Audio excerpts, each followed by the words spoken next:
Internet की दुनिया में फैला हुआ है बहुत सारा भ्रम और उसी भ्रम को दूर करने के लिए यहाँ आए हैं हम।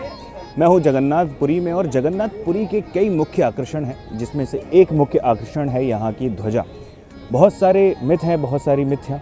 धीरे धीरे कर इनको जानेंगे कि क्या है सत्य। चलिए चलते हैं आगे और देखते हैं क्या है खास। इस वीडियो में है इंदौर से लेकर जगन्नाथपुरी की यात्रा का वर्णन, कहां कहां जाना है, कहां कहां घूमना है, कितना खर्चा आएगा। जगन्नाथपुरी के साथ साथ सखी गोपाल मंदिर, लिंगराज महादेव और भारत के सबसे बड़े चिड़ियाघरों में से एक नंदनकानन जू के बारे में संपूर्ण खर्चे के साथ सारी जानकारी। चलिए शुरू करते हैं शुरू से।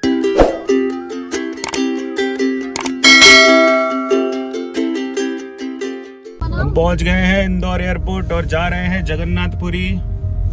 थोड़ी देर में हमारी इंदौर से फ्लाइट है 2 बजे की, जो सीधे ले जाएगी हमें भुवनेश्वर। चेक इन करेंगे और अंदर जाएंगे। इंदौर एयरपोर्ट पर पहली बार पहुंचे मेरे मम्मी पापा और हमारे साथ जो 2 बच्चे थे। पूरा मजा लिया उन्होंने एयरपोर्ट का। बस को देखा, प्लेन को देखा पहली बार। और अब जा रहे हैं हम फ्लाइट में बस के माध्यम से। चलो। ये वो दौर था जब इंडिगो का बड़ा क्राइसिस चल रहा था, लेकिन भगवान की दया से सब सफल हुआ। मम्मी पापा की पहली फ्लाइट थी तो काफ़ी घबराहट थी, लेकिन भगवान का नाम लेके हम पहुँचे आसमान में। और अब हैं हम भुवनेश्वर एयरपोर्ट पर। खूबसूरत कलाकृतियों को देखते हुए हम एयरपोर्ट से बाहर निकले। बाहर निकलते से ही हमने वहाँ से टैक्सी की बात की और टैक्सी बुक की। लगभग 2000 रुपये में एयरपोर्ट से पुरी तक उन्होंने हमें पहुँचा दिया था। अर्टिगा गाड़ी थी। हम पहुंच गए पुरी में और पुरी में होटल के बाद लगभग अभी रात के 8 बज रहे हैं। होटल में चेक इन किया और देखिए ये ई रिक्शा दौड़ता हुआ जा रहा है मंदिर में। कल सुबह भी दर्शन करेंगे और एक बार रात को भी दर्शन कर लिए जाए। शुक्रवार हम पहुंच गए थे और शाम को पहुंचे हम दर्शन करने जगन्नाथपुरी। और पहले दर्शन और कहते ना रोंगटे खड़े हो गए थे इस मंदिर को देखकर।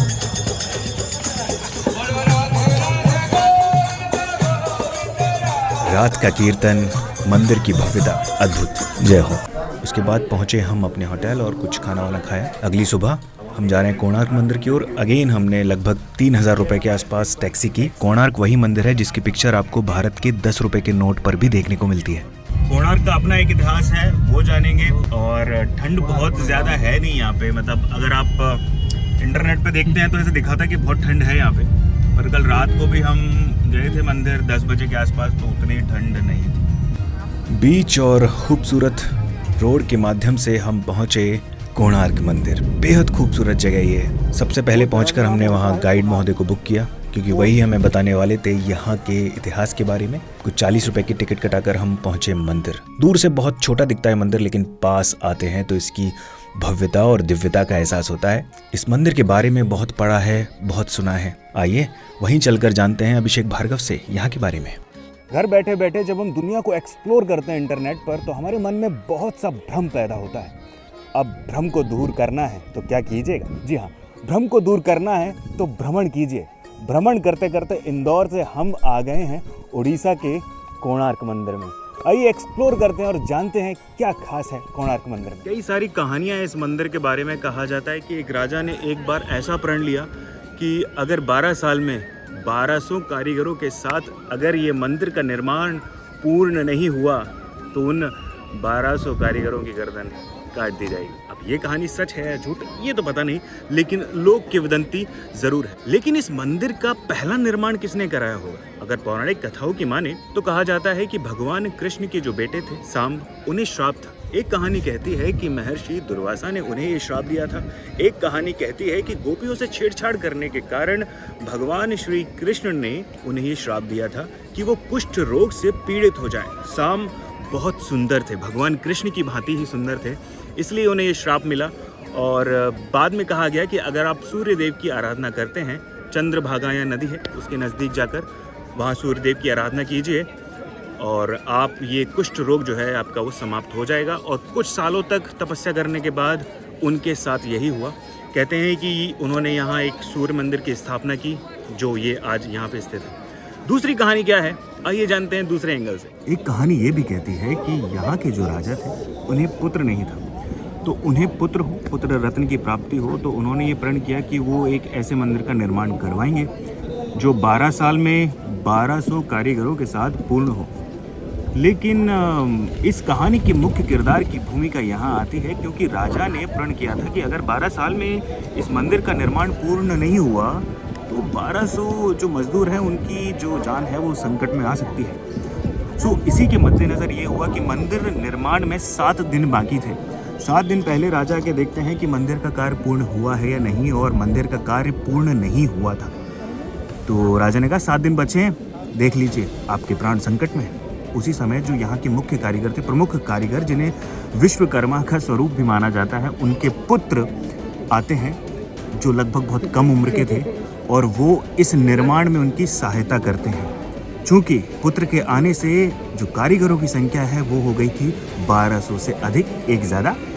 तो मंदिर का निर्माण पूर्ण हुआ। सबसे ऊपर आप देख रहे होंगे जो मंदिर के ऊपर एक खाली जगह, वहाँ कहा जाता है एक बहुत बड़ा सर्कल था, गोला था मैग्नेट का, जो उसके ऊपर रखा था, जिसे अम्ल का भी कहते हैं यहाँ की आम भाषा में।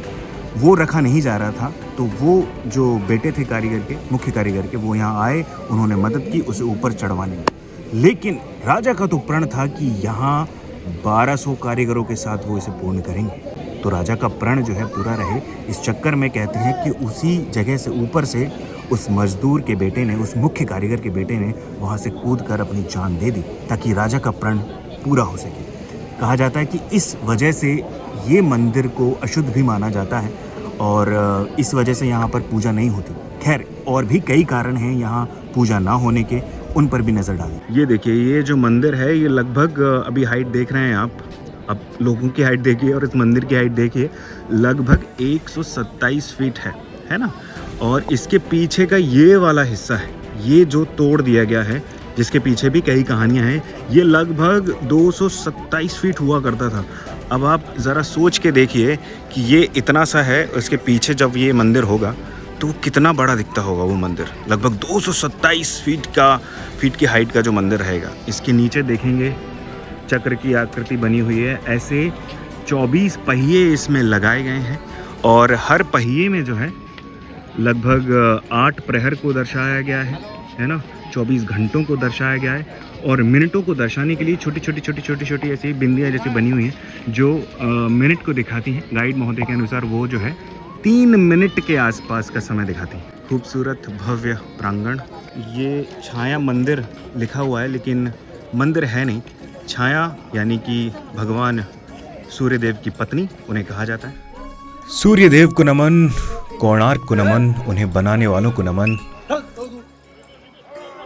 ये देखिए, एकदम उस ज़माने का लोहा जिसे बीम की तरह इस्तेमाल किया जाता था निर्माण में, अभी यहाँ रखा हुआ है और जंग नहीं लगी है, खुले में रखा हुआ है। कोणार्क मंदिर के दर्शन के बाद हम पहुँचे, ये है चंद्रभागा या चंद्रभंगा, ऐसा कुछ नाम है, चंद्रभागा बीच। और मम्मी बीच पर अपना नाम लिखकर पुरानी फिल्मों की तरह थोड़ी मौज मस्ती करते हुए अपनी मुरैना की गजक खाते हुए बीच का आनंद। मुरैना की गजक खाते खाते हम पहुँचे पास के मंदिर।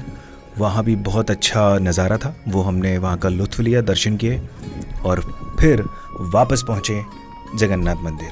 जब से मैं यहाँ आया हूँ, मेरे लिए मुख्य आकर्षण का केंद्र रहा है यहाँ की ध्वजा, क्योंकि कहा जाता है ये ध्वजा जो है हवा के विपरीत दिशा में बहती है, यानी कि हवा अगर पूर्व की तरफ बह रही है तो ये ध्वजा पश्चिम की तरफ बहेगी। बहुत लोगों से मैंने पूछताछ की, कुछ लोगों का कहना है कि नहीं, ऐसा नहीं है, ये एक मिथ है।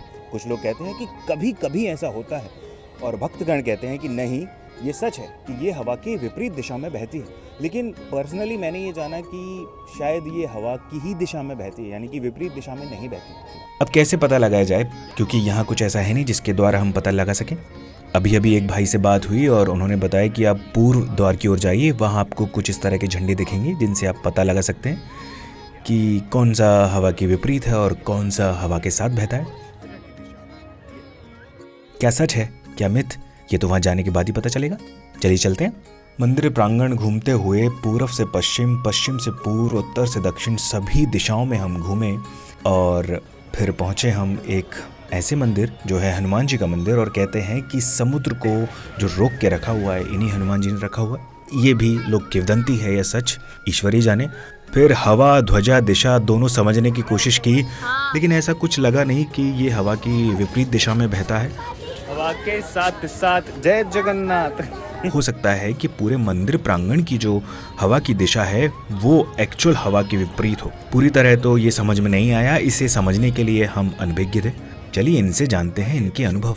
जगन्नाथ जी की बात ही अलग है और उनसे मिलने के लिए जो मन में लालसा है वो 1 नहीं 2 3 4 बार मिलने की होती है। मैडम आप दर्शन करने कब आई थी यहाँ पे?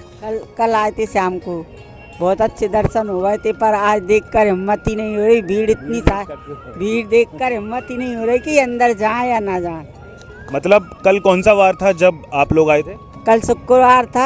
एरोप्लेन से सीधे 4 बजे के बाद यहीं आ गए थे, पर दर्शन अच्छे से हो गए थे। भीड़ तो कल भी थी। कल कितना टाइम लगा आपको दर्शन करने में? कुल मिनट आधा घंटा लगा होगा, पर आज तो हिम्मत नहीं हो रही। 2-3 घंटे भी कम पड़ेंगे। 2-3 घंटे भी कम पड़ेंगे अगर आप शनिवार रविवार को आते हैं। पीछे वहाँ पर देखेंगे ना, यहीं से वो लाइन लगी हुई है और यहाँ से करीब मंदिर घूम के जाना पड़ेगा, तो 2-3 घंटे इन्हें लग सकते हैं। हम कल सोच रहे थे कि हमें बहुत अधिक समय लगा, जबकि हम आधा घंटे में फ्री हो गए थे कल।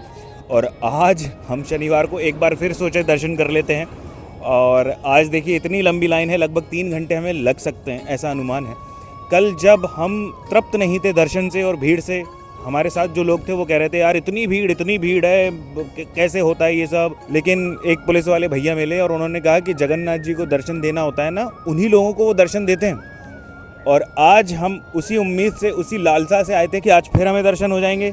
लेकिन देखिए अब वो बता रहे हैं कि बेटा देख, कल शायद आसानी से मिल गया था मौका, तो तू बड़ा गुरूर में था, अब कर ले दर्शन, जा लग लाइन में।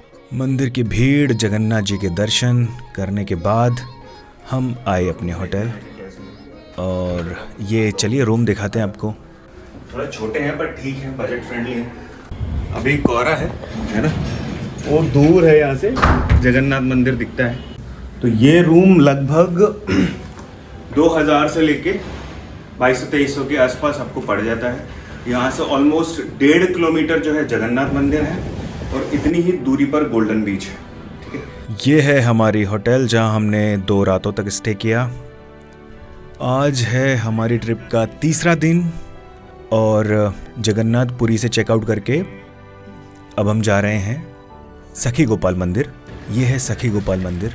कहते हैं अगर आप जगन्नाथपुरी की यात्रा संपूर्ण करना चाहते हैं तो सखी गोपाल मंदिर के दर्शन करना ज़रूरी होता है। एक भक्त की कहानी है कि भगवान अपने भक्त को बचाने के लिए, अपने भक्त को सच्चा साबित करने के लिए, गवाही देने के लिए यहाँ तक आ गए थे। एक बहुत ही प्रसिद्ध कहानी है जो किसी दूसरे वीडियो में आपको सुनाएंगे। चलिए फिलहाल चलते हैं सखी गोपाल मंदिर से आगे की ओर, और आज हमारी ट्रिप का अंतिम दिन है। हम पहुंच गए हैं लिंगराज महादेव। ये है भुवनेश्वर। जय लिंगराज। कहा जाता है जहां से भगवान स्वयंभू भूमि से निकले, इसलिए कहलाए भुवनेश्वर। बहुत भीड़ थी। पंडित जी से कुछ दान दक्षिणा देकर हमने मंदिर में प्रवेश किया, और लगभग आधे घंटे के अंदर हम दर्शन करके आ गए। बेहद खूबसूरत मंदिर। कहा जाता है कि ये मंदिर जगन्नाथपुरी के समकालीन मंदिर है। वहाँ से दर्शन करने के बाद हम जा रहे हैं भारत के सबसे बड़े चिड़ियाघरों में से एक नंदनकानन जू में, और लगभग कुंभ के मेले जितनी भीड़ यहाँ पर।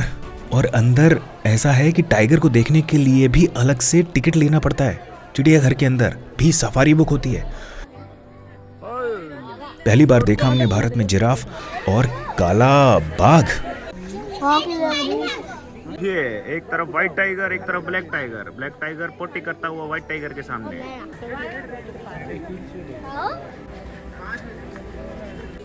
जय हो गणराज। और ये देखिए, तेंदुए को देखने के लिए भी लगभग 150 से ज्यादा लोग यहाँ पर मौजूद हैं। अद्भुत है ये चिड़ियाघर। भारत के सेकंड लार्जेस्ट जू में हम हैं, और लगभग जगन्नाथपुरी से भी ज़्यादा भीड़ इस जू में है।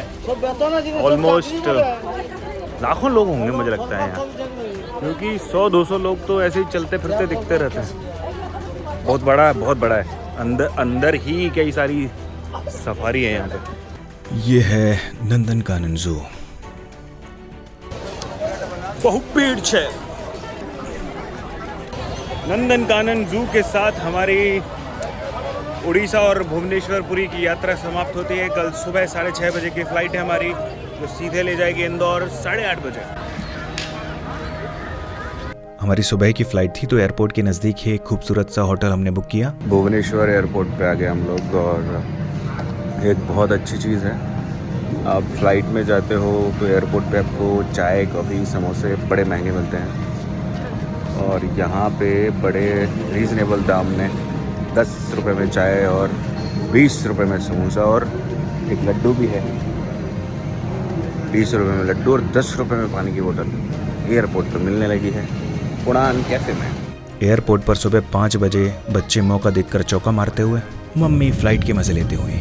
ऊंचाई से अपने शहर को देखना और उन जगहों को पहचानना जिन्हें आप जानते हो, उसका एक अलग ही मज़ा है। और अंततः हम आ गए हैं इंदौर से लेकर पुरी तक अब जाते हैं तो इंदौर से भुवनेश्वर की फ़्लाइट जो है लगभग 5,000 से 6,000 रुपये के आसपास पड़ती है।